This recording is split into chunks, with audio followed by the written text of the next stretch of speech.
What's up, guys, and welcome back to the Tim Sports Talk, and we are recapping the first game of the preseason for the Washington Commanders versus the Carolina Panthers. And Carolina squeaks out on top with a game-winning field goal, 23-21, after Washington, who was down 14, went 15 unanswered in the fourth quarter to take the lead with about 2.5 minutes to go.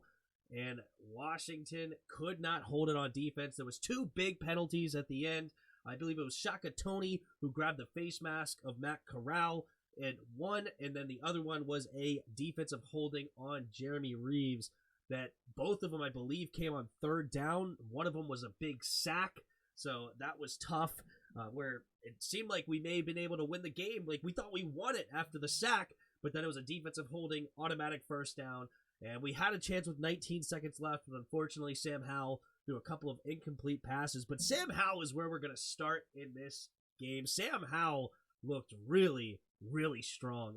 You got to love what that guy was able to do. He was the one that scored the 15 unanswered, both of them rushing touchdowns. And one of them was the first one came on it was like a 12 yards out or whatever. And he dropped back to pass. Nobody was open. The center of the line opened up like the Red Sea. He went running. He pump faked, jabbed to the left, came back to the right, juked the pants off of a linebacker, ran into the end zone. Sam Howell has a bright future, we can hope.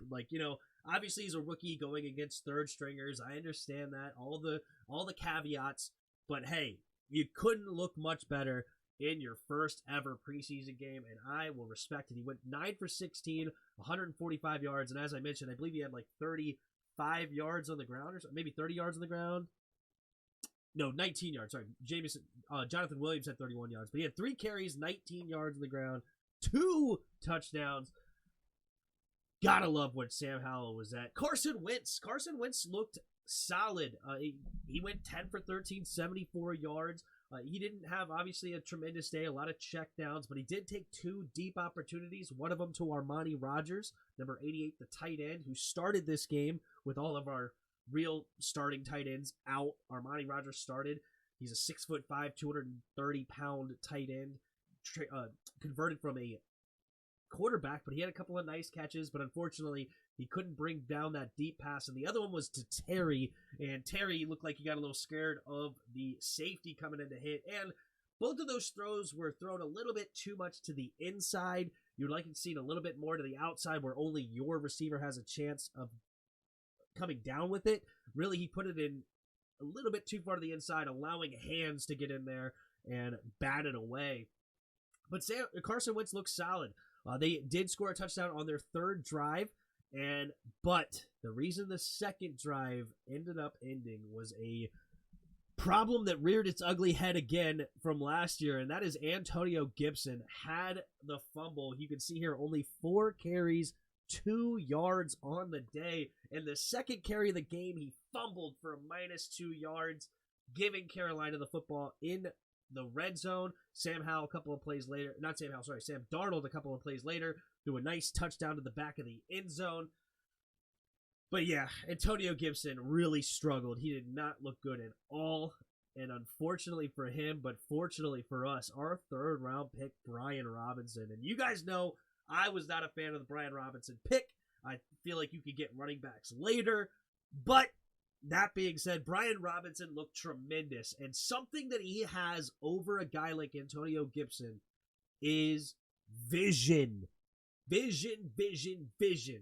Oh my goodness. Like, the holes were not massive most of the time. It's just he knew how to be patient, but then hit it and hit where the hole was going to be developing. He knew already before it even happened. Whereas Gippy, he's unfortunately running into the back of his offensive lineman. He just doesn't have that same vision.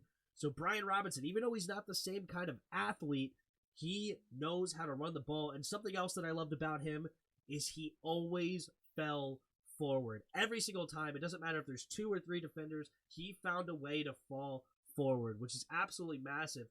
If you do that every single time, that can add a yard per carry to your average yards per carry throughout the year. Right? Like, you fall forward, you're a 6-foot human being, it's almost adding like 2 yards, but let's say on average, it gives you a 1 yard better average it's so important, and it just helps your offense tremendously. He looked great. He was actually the running back on the field when we came in and scored the touchdown. I thought we may have given him a chance to score a touchdown, but instead we decided to throw the football. Who was it that caught the touchdown? No, B. Robinson did run the ball in. What am I talking about? Why did I throw it to Carson Wentz? I got it confused with the practice where he threw it to Terry McLaurin. No, B-Rob did run it in. So we only had 3 rushing touchdowns. None of our quarterbacks did throw touchdowns. Sam Howell, of course, had the 2 rushing touchdowns. Alex Erickson had a nice 40-yard play where he caught it on a Sam Howell who bought time in the pocket. This was in that game, the game lead drive, I would say, I guess. The one that we took the lead on, unfortunately, gave up the lead after the fact. The big concern I have in this game, besides Gibby fumbling, of course, is the defensive side of the football. The starting defense did not look good against this Carolina offense. Now, you could say we didn't game plan, of course, and offense probably has a slight advantage when you come to the preseason. Nobody's game planning because they know what they're going to run, where the defense doesn't know what you're going to run. So I guess it is a little bit expected for the starting defense to not look as good as the starting offense, but they were able to run it right down our throats consistently up the middle and throw it through the middle. Like the linebackers, which we all know is a problem, were on full display throughout this one. The middle of the field just seemed to be wide open for Baker and Sam Darnold. The first 3 drives, they were out there.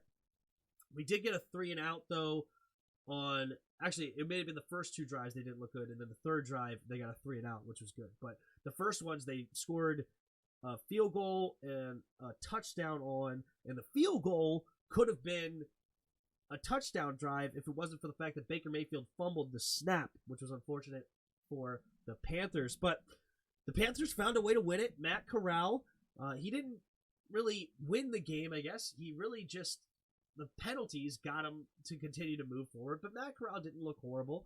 I think Matt Corral could have a bright future for you Carolina fans, but he 1 for 9 there for Matt Corral. I actually didn't even realize it was that bad. Matt Corral. I didn't want to be harsh because I was like, I don't remember seeing much of him as far as like actually winning the game, and this just confirms it. He only had one completion for 11 yards, and yet he won the game. That is hilarious. Carolina, they have some receivers over there, man. DJ Moore didn't even play, but Rashard Higgins is not bad. They got from the Browns. Shi Smith played really well. He also returned for them. Silstra had a couple of nice catches. You got to respect their receiving core. I didn't see much of Tommy Tremble, unfortunately. Did Tommy Tremble even play? You Carolina fans, let me know if Tommy Tremble played.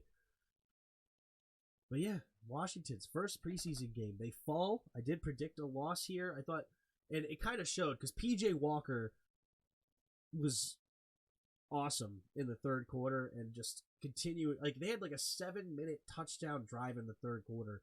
P.J. Walker is a tremendous 3rd-string quarterback, and going against backup to the backups basically in the second half, I knew P.J. Walker was going to eat against us, and he did. So what did he end up going with? P.J. Walker had 10 for 19, 136 yards, but he also ran the ball 2 times for 12 yards, but he was also buying time in the pocket. Like, there was way more than with his legs than just 2 carries. I guess he didn't consistently run the football. But anyway, we almost freaking won that thing, though. Sam Howell nearly brought us back. Let's take a look here at just the team stats to touch base on this. Washington did have more first downs, 23-20 for Carolina, so neither defense playing particularly well. 8 for 14 is great for Washington on 3rd down efficiency, but 11 for 18 is better, unfortunately, and that's typical for Washington. We did go 2 for 2 on 4th downs, though, so that's cool. And we had a 2-point conversion converted, which is sweet. Total yards, 350 for us, 288 for them, but I bet if you add penalty yards... No, yep, we had 15 more penalty yards, but 60 more yards, whatever. We did win the time of possession battle. The only thing that we didn't win that cost us the game was the turnover battle. So it's preseason 1. There's nothing to be super alarmed about. Still 2 more preseason games left. We're going against Kansas City next week at 4 o'clock, and then on the 20th, and then on 8/27, August 27th, we'll face the Ravens at Baltimore. So we got 2 more preseasons left to see what's going on before we face Jacksonville in week 1. But you guys let me know what you guys thought about the game in the comments below. Hit that like button. Hit that subscribe button. Also in the description below, there's a Discord link. Hop in our Discord and come talk some football. And there are ways to donate if you would like to donate. Appreciate those.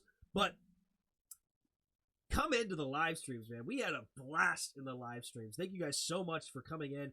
Between me and Jarris, we had over 400 people in the live streams. I peaked out at 215, and I think Jarris peaked out at 260. So a ton of people came through for the live stream. So appreciate all of you that came in and hit that like button. Thank you. And yeah, hit the like one on this one. Let me know what you think in the comments. I'll respond for sure. Appreciate you guys, and subscribe if you're new. And until next time, see ya!